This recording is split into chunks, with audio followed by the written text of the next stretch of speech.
Hi, and welcome. You're listening to the X22 Report. My name is Dave, and this is episode 1582B, and today's date is June 2nd, 2018, and the title of the episode is Distractions Will Intensify as the Crimes Are Exposed. Now, before I get started, I just want to make an announcement. I uploaded a new interview with Bix Weir. It is on the X22 Report Spotlight YouTube channel. So you can go over to YouTube and type in X22 Report Spotlight. It'll bring you to the interview. Or you can go to x22report.com or newssentinel.com. Scroll down a little bit. Look over to your right-hand side. You'll see the interview there. You can play it right on the site. Or you can go to Steemit. That is steemit.com/@X22Report, and you can play the video right on Steemit. Let's get into the economic collapse, political and geopolitical news. Now, as we can see, the special counsel, Robert Mueller, he's still investigating Russian collusion. And a report came out where he spent a huge amount of money for this investigation, about $4.5 million on the Russian investigation from October 2017 to March 2018, bringing the total to about $7.7 million. Now, include that with the Department of Justice, that turns out to be about $17 million or so. And we need to understand that this was all started on a lie. And the corporate media, Brennan, Clapper, Comey, and the rest, McCabe and the rest, this whole thing was planned, and we know that all of this is not true. We know it's a hoax. The Intelligence Committee of the Senate has said that there is no Russian collusion. Mueller has been investigating and really can't find anything. Actually, the cases that he brought up with Manafort and the rest have nothing to do with Russian collusion. And what we're finding out is that the corporate media and the rest, they pushed this and they spent taxpayer money on something that they knew was a complete and utter lie. And they went ahead and they spent $17 million of the taxpayers' money, and they don't even care that they spent this money. It makes no difference to them. And you can see that's where their heads are at. We'll spend $17 million to push a fake narrative. And that's basically what they've done. Because they know it's not real. Because all this time, he's found absolutely nothing. And that tells you something. Because if they had the information with all the spying, with everything that was going on, guess what? It would have been brought out already. But he's floundering right now. He has absolutely nothing. They're just continually spending our money. Well, pretty soon this is all going to be wiped out, so it's not going to make a difference anyhow. But you can see their mindset. They didn't care that it was going to, whatever it was going to cost, whatever the people had to pay for this fake Russian collusion, they didn't care. Now we see that Comey was grilled and they were talking about what was going on with everything. And we can see that the federal investigators from the D.C. U.S. Attorney's Office interviewed FBI Director James Comey, or former FBI Director James Comey, as part of an ongoing probe into whether former FBI Andrew McCabe broke the law when he lied to federal agents. Now, what makes this interview particularly interesting is that Comey and McCabe have given conflicting reports over the events leading up to McCabe's firing, with Comey calling his former deputy a liar in April, and the Justice Department Inspector General Michael Horowitz issued a criminal referral for McCabe following months-long probe, which found that the former acting FBI director leaked a self-serving story to the press, then lied about it under oath. Now, McCabe, he was fired back on March 16th after Horowitz found that he had made an unauthorized disclosure to news media and lacked candor, including under oath on multiple occasions. Specifically, McCabe was fired for lying about authorizing an FBI spokesman and attorney to tell Devlin Barrett of the Wall Street Journal just days before the 2016 election that the FBI had not put the brakes on a separate investigation into the Clinton Foundation at a time which McCabe was coming under fire for his wife taking $467,500 campaign contribution from Clinton pal Terry McAuliffe. So McCabe was found to have leaked information to the Wall Street Journal in order to combat rumors that Clinton had indirectly bribed him to back off the Clinton Foundation investigation, and then lied about it 4 times to the Department of Justice and FBI, including twice under oath. And we can see that Comey basically is throwing McCabe under the bus right now and pushing him out there. And again, what they're doing is they are protecting themselves, and they're going to be pointing fingers at each other because guess what? They don't want to be held responsible for what happened. So we see right now their entire story is breaking down, and they're pointing fingers at each other, and this is just going to get worse over time. Now, something else came up. The FBI released new documents Friday showing Hillary's State Department pitched a Benghazi story to a Wall Street Journal reporter who enthusiastically complied. Hillary Clinton's State Department gave stand-down orders to special op forces ready to go in and help Americans who were surrounded by hundreds of Islamic insurgents in Benghazi in Libya on September 11th and 12th of 2012. We lost 4 Americans that night: Tyrone Woods, Sean Smith, Ambassador Christopher Stevens, and Glenn Doherty. And these individuals, they were sacrificed for the deep state agenda. And again, the Obama administration, they lied about the Benghazi attack. They blamed it on a YouTube video, which really had nothing to do with this whatsoever.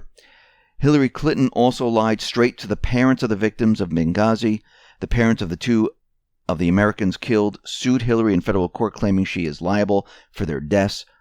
Hillary's State Department shopped a Benghazi story to the Wall Street Journal to try to counter everything that was going on and actually to put their spin, their narrative, to tell the narrative of what went down. And again, this was their narrative to cover up everything that really happened. And this is what the deep state does. It's called propaganda. They've been doing it for quite a while. They control the media.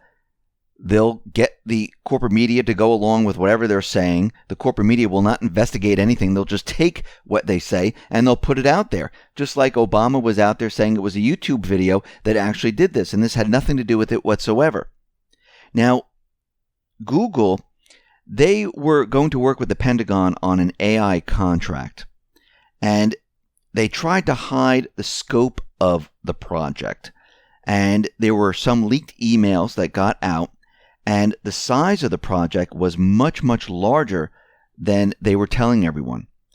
And basically what they were saying is that this project was only about $9 million with the Pentagon to come up with these AI type of drone systems. But internal company emails from September 2017 obtained by The Intercept, well, that shows a completely different story. What that shows is that the deal would rake in around $15 million over the next 18 months.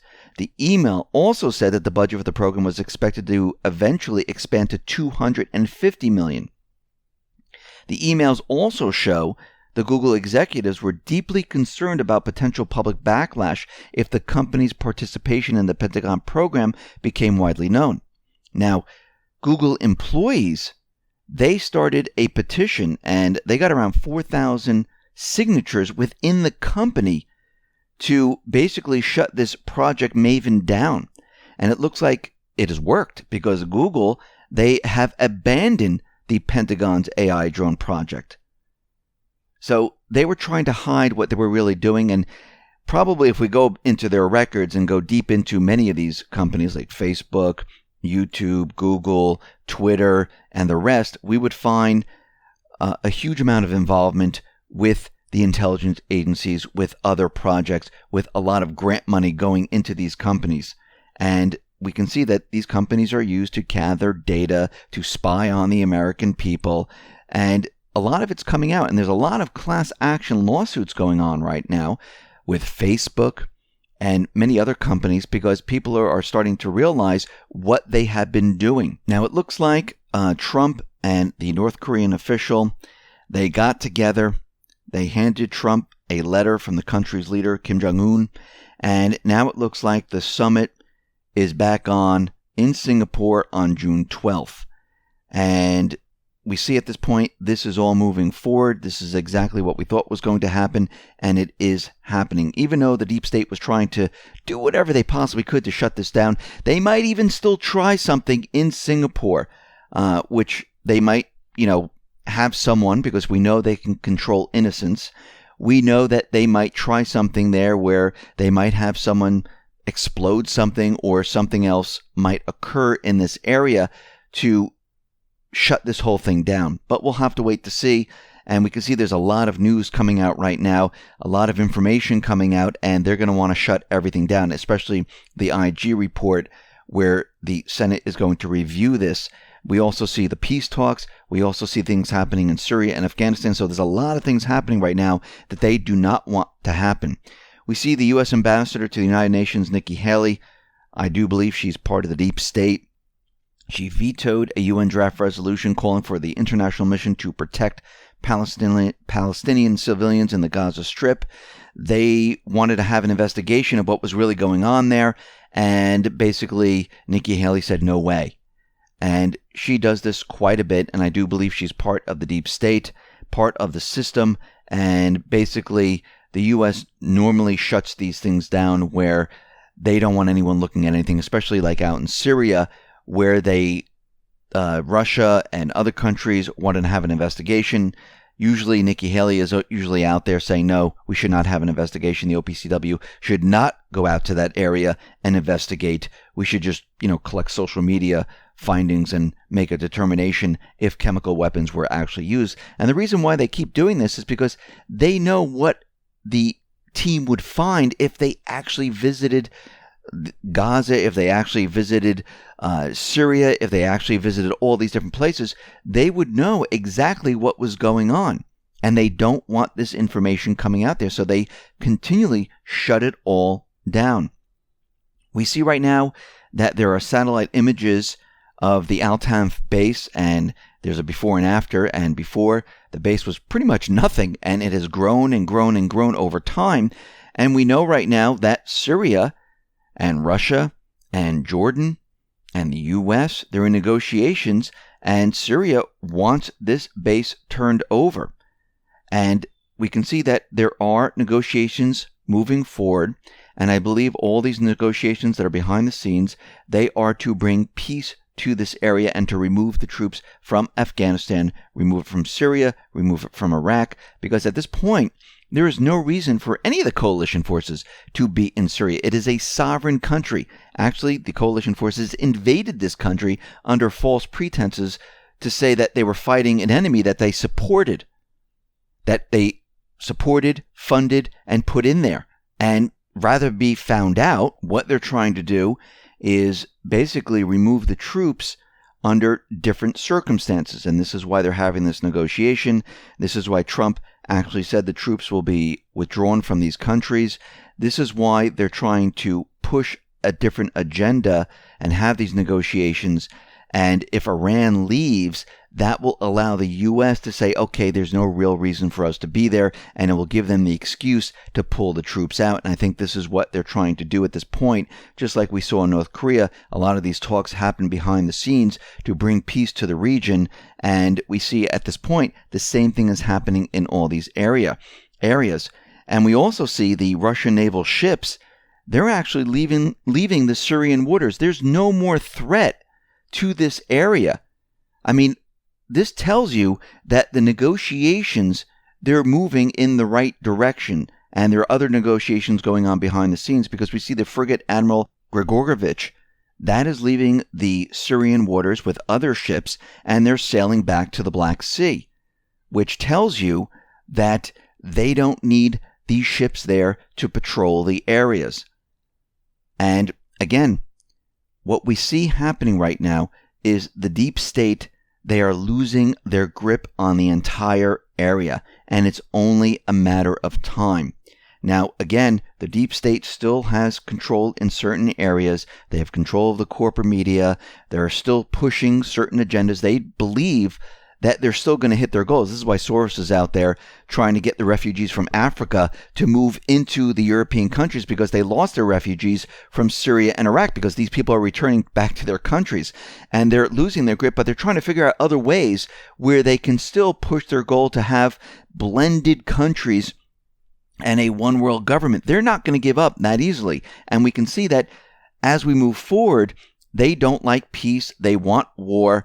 They want turmoil. They want everything that we've been seeing in the last couple of years to continue, so they can bring their one world government. And they're still pushing this agenda. They need a war to move to their new system. And the whole thing's falling apart for them, which means that they might try something. We might see an event, and I think these distractions, they might be small distractions, they might be larger distractions, but they're going to continually do this. Of course, they're going to use their emotional reporting to try to drag everyone into their direction of, oh my God, this is racist, this is that, and this is this, and they'll just keep pushing that out there so you can believe it.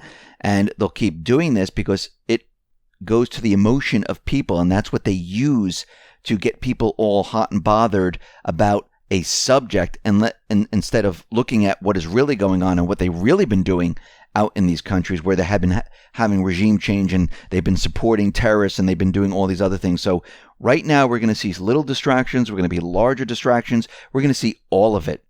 And I wouldn't be surprised if they get larger and larger as time goes on. And we're going to see a lot more of this as more of their entire network and system continually breaks down. Listen, everyone, thanks a lot for listening. Be well, be safe, and especially be prepared. Thanks a lot.